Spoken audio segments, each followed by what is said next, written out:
Žiūrėk, sakyk, čia vien lietuvės, jau kada šitą Angliją davažiuosi? Čia vien lietuviai, kada čia į tą Angliją atvažiuosi. Gerai. Per kiek čia 100 paėmė? 3,5 sekundės. Sveiki gyvi visiems iš Belgijos, kažkur prie Antverpeno uosto. Šiandien yra sekmadienis ir aš dabar lendu į didžiulį kažkokį tai tunelį. Wow! Vakar buvo daugiau tokia poilsio diena, kuomet atvažiavau į Olandiją. Na, ponai ir ponios, kaip supratau, aš jau Olandijoje. Net nemačiau nei ženklo, nei nieko. Tiesiog važiavau vokiškų kaimų, važiavau ir pyst Olandijoje. Prasidėjo olandiški ženklai, olandiški numeriai, o šiaip vizualiai nieks nepasikeitė. Laukai kaip buvo, fermos kaip buvo, taip ir buvo. Tai ką, atsidūriau Olandijoje jau, pervažiuota Vokietija. Tai dabar važiuoju pas draugą Gustavą aplankyti ir judam toliau. Šiandien iki Kalė dar nevažiuosiu, bet nu ką, jau Olandija, tai einam ieškoti tulpių ir silkės. Apsistojau pas savo draugą Gustavą su Rūta, jie mane maloniai priėmė.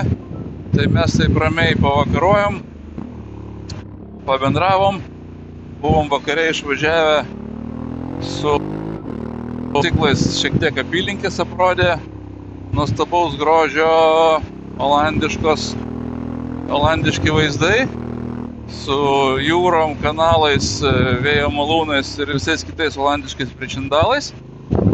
Na, o šiandien išsimiegojęs, pailsėjęs, startavau jau link Kalė. Liko man iki Kalė 200 km. Šiandien mašinų nėra, tai užlipau čia vat ant greitkelio ir palei Antverpeno uostą, kur visus šią tunelius ir kanalus, dar vienas tunelis. Klausykit, čia super industrializuota vieta. Važiuoju link Kalė, kur bandysiu sėsti arba į Eurotunelį ir važiuoti į šitą traukinio, į Doverį keltis, arba matysiu, jeigu bus labai užimta, tai tokiu atveju pasimsim keltu. Irgi yra variantas keltis į Doverį. Ten apie 1,5 valandos, ilgiau, bet pigiau. Nu, tunelis brangiau, greičiau, bet įdomiau. Tai vat, pirma opcija bus tunelis. Eurotunelis unikalus dalykas, prakastas po Lamanšo sąsiauriu, tai yra ne vandens dugne, tas tunelis, o dar po dugnu giliai žemei pakastas. Ten yra 2 tuneliai, o čia dar pasirodo kelias mokamas. Ok. Kur dabar čia cash cards, sunkvežimiam, abonentam, kortelėm čia važiuojam.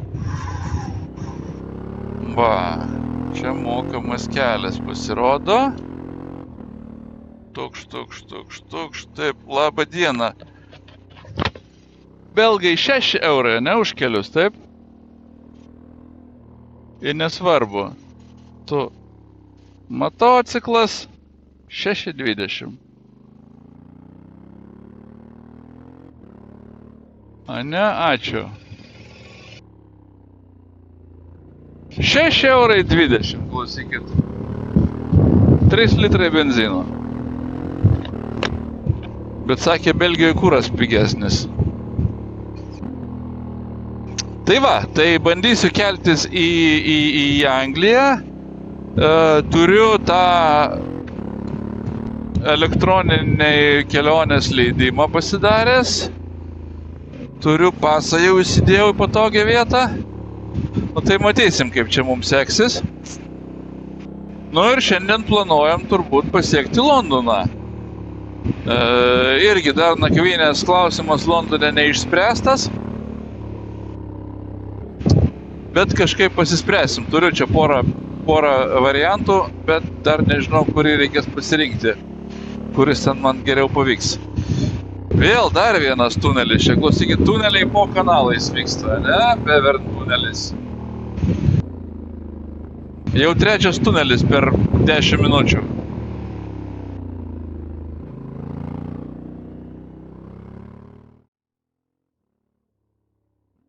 Taip, Belgijoje benzinas.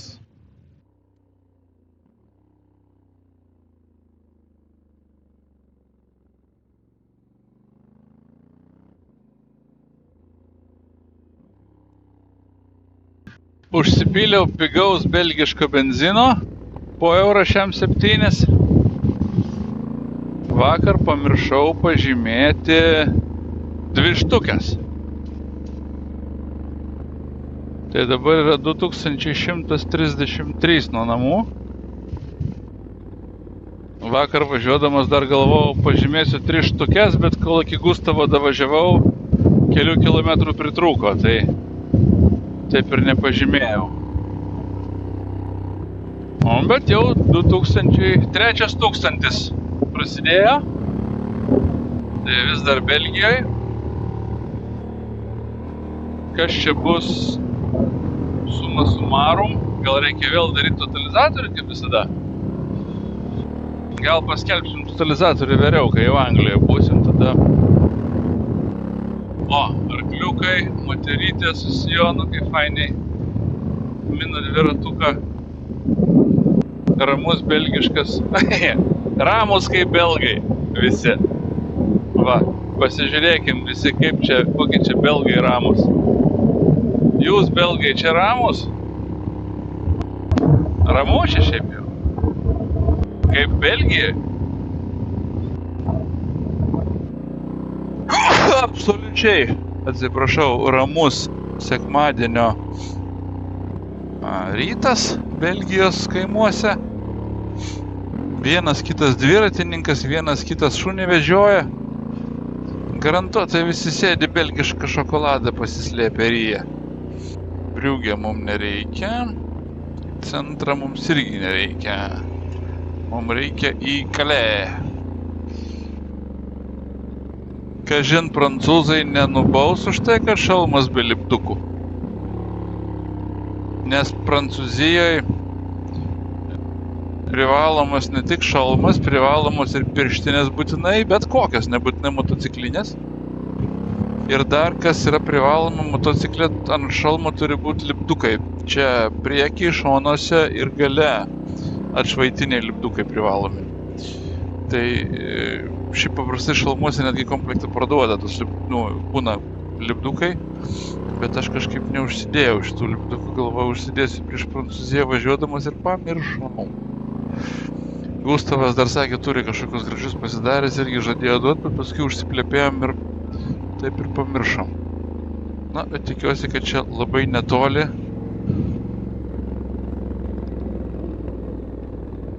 Gal prancūzai nenubaus, paskui jau iš Anglijos išvažinėdamas, jeigu dar važiuosiu po Prancūziją, daugiau tada užsidėsiu tos lipdukus. Tadam, tadam, tam, tam, tam, tam, tadam, tadam, tadam, tam, tam, tadam. Nu ką, vive la France! Sveiki atvykę į Prancūziją! Taip, nei nepastebėjom, kaip pralėkėm Belgijos gabaliuką. Ir štai jau esame Prancūzijoje, visai netoli Dunkirko. Dunkirke buvau prieš 4 metus. Na, dabar važiuojam pro šalį ir važiuojam į kitą miestą, į Kalė, kuriame bandysime papulti į tunelį. Nu, štai Flandrijos Dunas reklamuoja. Ten man po dešinę yra jūra, šiaurės jūra. Ten gražus šiaip tas Dunkirko pliažas labai. Ten tų įtvirtinimų betoninių likę nuo karo. Šiaip labai čia tokia aštri istorija įsivaizduoju, šita turėtų būti šito viso krašto. Ypatingai Antro pasaulinio karo metais čia vyko reikalų. Laukai Markizo Karabaso. Kieno šitie laukai, žinot? Žinau, Markizo Karabaso. Kas nežinot, kas tai yra, pasižiūrėkit. Gavau dramblio didumo kažkokį vabalą į akinius. Tai sustojau po tiltų pasivalyti. Nes taip išsitašė, kad net nematau, kas per dramblys buvo. Tai va, dar galima šitą prie to pačio pasivalyti. Ane? Opa. Biškį gal negerai čia sustot po šituo. Na, bet kažkur. Va.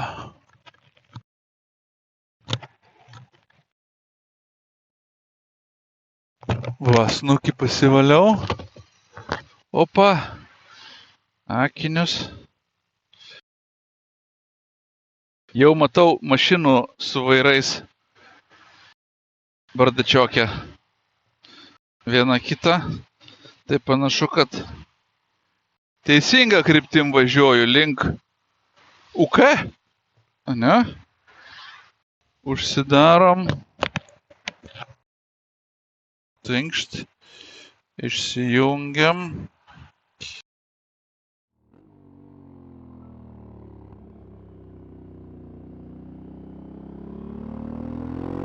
Va. Per kiek čia 100 paėmė? 3,5 sekundės.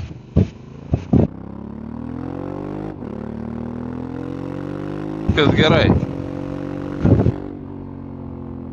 Taip. Nu, bandom čia. Mes Flexi Plus neturim. Hello. My first time, so. What do you need? No.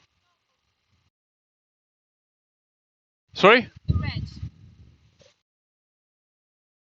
That's it. Okay. So I park this on the train and I stay with the bike, or I stay with the bike. Okay. So I have it here and I follow there. Passenger terminal. Okay.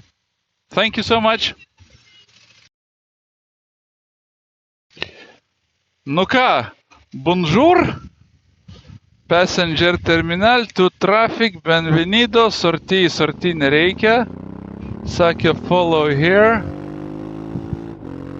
Kuria pusė velnė žino, taip. Cars. That way.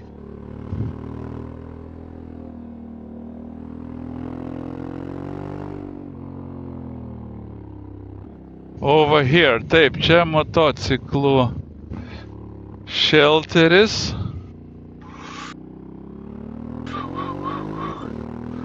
Okay.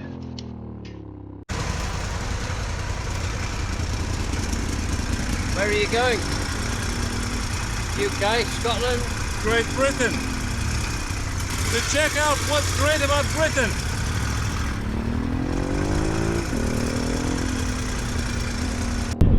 Nu, laukiam sėdimo į traukinį. Čia tokioj didelėj eilėj. Panašiai kaip Nidai prie kelto reikia laukti.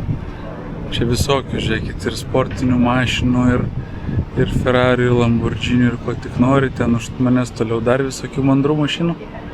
Na čia va, stoviniuojam, pliurpelėjam ir laukiam to traukinio. Turėjo būti 14:25, 14:36 turėjo būti, dabar 15:07 bus tas traukinys. Na, kažkaip išvažiuosim šitą bendrą eilę visiems. Niekur nenuskubėsi. Čia Honda NSX-ai. Superinės mašinos. Kažkada studentas svajojau apie tokią. Sakiau, labai tokios norėjau.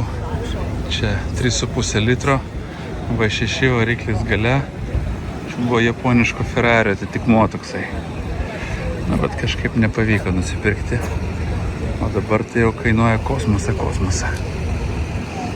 Na, bet turėčiau lišnų pinigų tikrai kaip tokia pramoginė mašina ir dabar turėčiau tokį. Nu va, dabar, pirmą kartą tokia patirtis, klausykit. Įvažiuoti reikės į traukinį ir traukinys jau pilnas pakrautas automobilių ir motociklų ir krovinių visko. Važiuos po Lamanšo sąsiauriu į Angliją. Dar tokio bairio nemačiau, nebuvau tiksliau. Motociklams sako į priekį.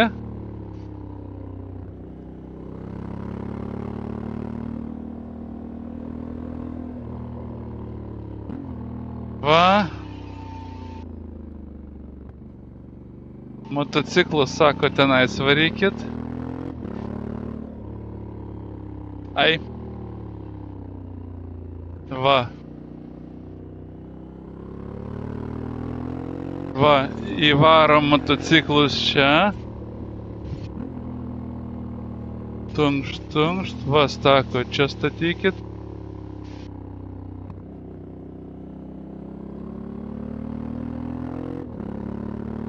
Like this? Okay. Good. Oops.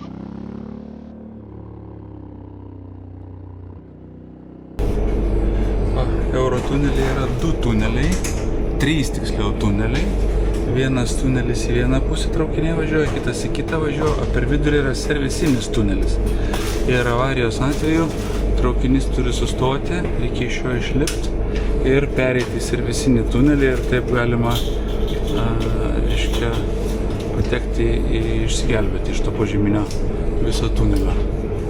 Traukiniai čia vienaukščiai, dviaukščiai. Nu ir čia mes visi va šitam traukiniai gražiai uždaryti. Dabar lauksim gerą kažkiek laiko, kol atvažiuosim. Na va, o čia vėl nesuveikė mano šalmo mikrofonas ir dingo garsas šito įrašo, už tai turiu padaryti įrašą ant viršaus. Čia atvažiavus jau į Anglijos pusę, traukinys staiga pasidaro viena didelė metalinė dešra, toks vamzdis, kadangi vartai tarp vagonų atsidaro ir galima per traukinio priekį išvažiuoti. Na ir va, mes visi gražiai vorele iš to traukinio išvažiuojam. Na ir jau išlipę va Anglijos kitoj pusėj, savo gražiai išvažiuojam jau iš traukinio, dabar iš pačio traukinių terminalo ir jau viskas, be jokių patikrų, be jokių kontrolių pakliuvom į Anglijos kelių tinklą.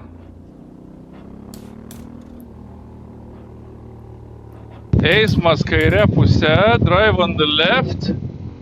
Ok. Dabar reikia ramiai važiuoti kairė pusė ir žiūrėti, kaip kitos mašinos važiuoja. Pirmą kartą vairuoju Britų saloj.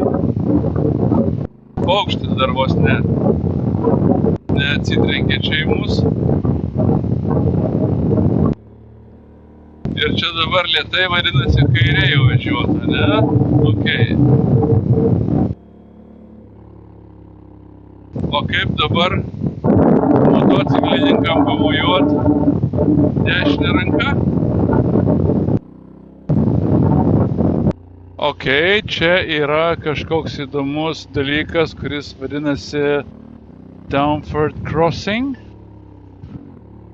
Reiškia, yra tiltas Queen Elizabeth II Bridge ir šalia yra tunelis. Ir tunelis eismas į vieną pusę, o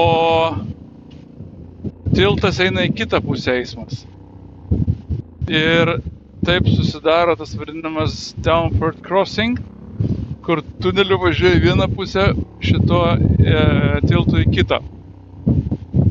Geroji naujiena, kad motociklams nėra Anglijoje kelių mokesčio ir šitų kelių nereikia už kelius mokėti. Tai čia ir kodėl čia man įtartinais augalais kvepia? Nežinau. Čia matyt kažkokie vietiniai angliški augalai. Įdomus. Panašiais tokiais augalais Olandijai kvepia. Čia gal kokie vietiniai augaliukai.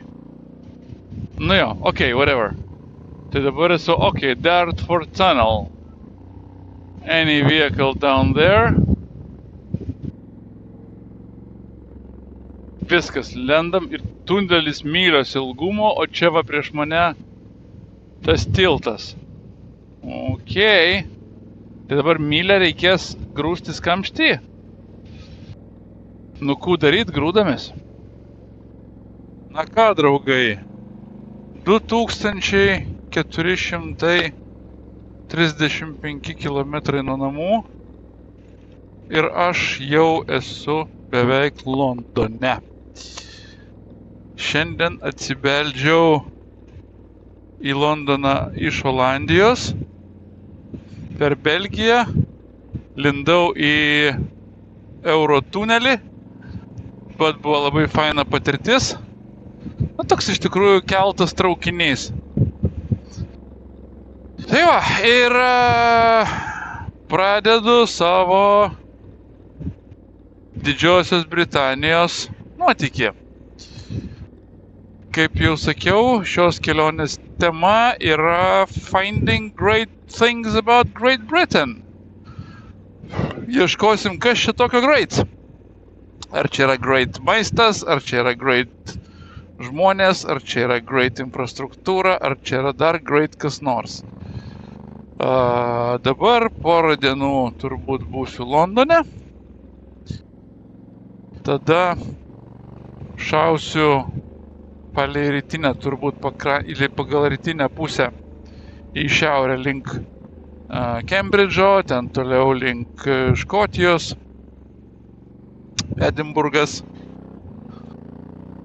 Tada škotiškas Nordic Coast 500 kelias, na ir toliau matysim pagal situaciją. Lankysiu įdomias vietas, bendrausiu su žmonėmis. Na ir kažkiek tai su jumis visais dalinsiuos šitos kelionės įspūdžiais. Na, jau kol kas va, štai jau man iš karto matosi tie tipiški angliški dviaukščiai namukai. Gražus, elegantiški. Eismas tas juokingas į kitą pusę. Labai jau staigiai pripratau, autostradą pavažiavau kelias valandas. Visai smagiai. Tai va, tai labai ačiū visiems už komentarus ir patarimus, kurie stebite mano reportažus. Na, taip pat, kas šiandien yra 21 diena, tai poryt yra Joninės. Tai taip pat reikės pasižiūrėti, gal čia kur nors kokie nors lietuviai Anglijos Joninę švenčia. Nu, tai pasižiūrim, gal kokį joninių šventimą dar pavyks čia man ištaikyti. Tai va, tai tuo tarpu tiek. Dar kartą ačiū labai stebintiem. Jeigu jau iki šiol pasižiūrėjote, tai paspauskit patinka, pasirašykit, prenumeruokit kanalą, pasidalinkit su draugais ir susimatom kitam jau toliau mano angliškose nuotykiuose. Ačiū labai visiems ir iki. Žiūrėk, sakyk, čia vien lietuvės, jau kada šitą Angliją davažiuosi? Čia vien lietuviai, kada čia į tą Angliją atvažiuosi. Gerai. Laikykis.